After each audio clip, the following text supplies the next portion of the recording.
13 Keistimewaan membaca surat Al-Fatihah.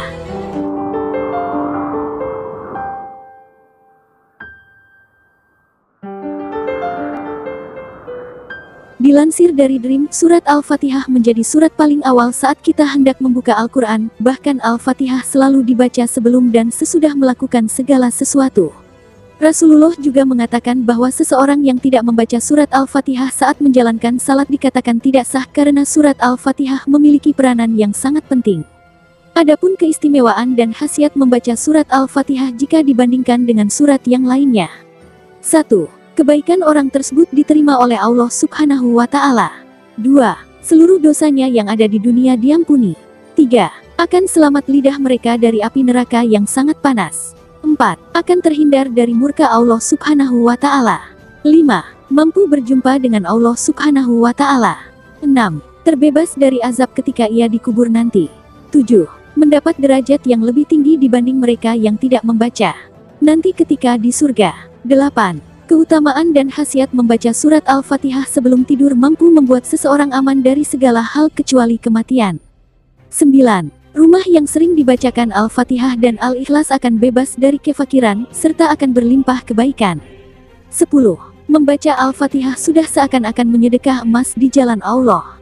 11. Satu ayat dari surat Al-Fatihah menutup satu pintu neraka bagi orang tersebut. 12. Membaca surat Al-Fatihah dengan ayat kursi dan 2 ayat surat Al-Imran ketika salat akan dibalas di surga. 13. Manfaat membaca Al-Fatihah yang terakhir adalah kita seakan telah membaca kitab Injil, Zabur, Taurat, Quran, Suhuf Ibrahim dan Suhuf Idris sebanyak 7 kali. Nama lain surat Al-Fatihah. Terdapat berbagai nama lain surah Al-Fatihah, yang paling umum didengar adalah Ummul Kitab, Ummul Quran atau surah Hamdalah, seperti diriwayatkan dari Abu Hurairah. Surat Alhamdulillah, Al-Fatihah adalah Ummul Quran, Ummul Kitab dan As-Sabul Matsani. Hadis riwayat Tirmidzi. Nama lain diantaranya adalah sebagai berikut. 1. As-Sabul Matsani atau 7 ayat yang berulang-ulang. Nama lain ini merujuk pada surah Al-Hijr 87. Sungguh kami telah memberikan kepadamu 7 ayat yang dibaca berulang-ulang dan Al-Quran yang agung. 2. Asy-Syifa atau penyembuh atau penawar. Diriwayatkan dari Abu Sa'id Al-Khudri. Disebutkan bahwa Al-Fatihah sebagai penawar segala racun. Hadis riwayat Tirmizi. 3. Ar-Ruqyah. Diriwayatkan dari Abu Sa'id Al-Khudri, para sahabat bertemu penduduk sebuah kampung yang pembesarnya tersengat binatang kalajengking dan mengalami demam. Penduduk kampung tersebut bertanya adakah di antara para sahabat yang bisa meruqyah. Salah satu maju dan meruqyah sang pembesar kampung dengan bacaan surah Al-Fatihah. Ketika hal itu dikisahkan kepada Nabi, Rasulullah menjawab, "Bagaimana engkau bisa tahu Al-Fatihah adalah ruqyah?" Kewajiban membaca Al-Fatihah. Nabi Muhammad SAW bersabda, "Tidak sah salatnya orang yang tak membaca surah Al-Fatihah." Hadis riwayat Muslim. Menilik hadis tersebut, jelas membaca surah Al-Fatihah adalah kewajiban dalam salat dan termasuk salah satu rukunnya. Bahkan, salat dianggap tidak sah bila tidak membaca surah ini. Dalam pandangan Imam Nawawi, hadis di atas dianggap menjadi dasar bagi mazhab Syafi'i bahwa membaca Al-Fatihah wajib hukumnya bagi orang yang mengerjakan salat, baik secara berjamaah, sebagai imam atau makmum, maupun sendiri.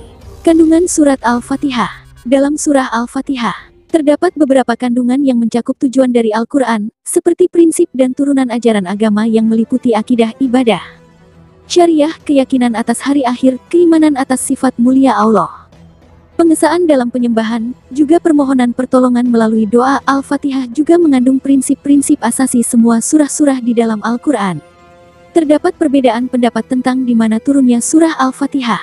Pendapat umum, surah ini tergolong surah Makkiyah atau yang turun di Makkah.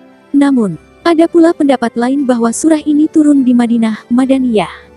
Pendapat ketiga, surah Al-Fatihah turun 2 kali, di Makkah dan Madinah. Jumlah ayat surah Al-Fatihah. Terkait jumlah total ayat dalam surah Al-Fatihah ini, memang terjadi perbedaan pendapat di antara kalangan ulama dalam soal perhitungannya. Secara umum, surah Al-Fatihah terdiri dari 7 ayat. Sistem perhitungan dimulai dari bacaan Bismillahirrohmanirrohim hingga ayat terakhir atau ke-7. Namun, ada juga pendapat yang menyatakan tidak demikian. Dikutip dari artikel Surat Al-Fatihah melalui laman NU Online, ada pendapat yang menyatakan bahwa surah Al-Fatihah terdiri dari 8 ayat. Seperti diutarakan oleh Amr bin Ubaid, Selain itu, ada pula yang menyebutkan terdiri dari 6 ayat saja, yakni pendapatnya Husain Al-Juhfi. Meskipun demikian, pendapat yang menyatakan bahwa surah Al-Fatihah memiliki susunan 7 ayat adalah pendapat yang umum. Demikian disampaikan oleh Ibnu Katsir.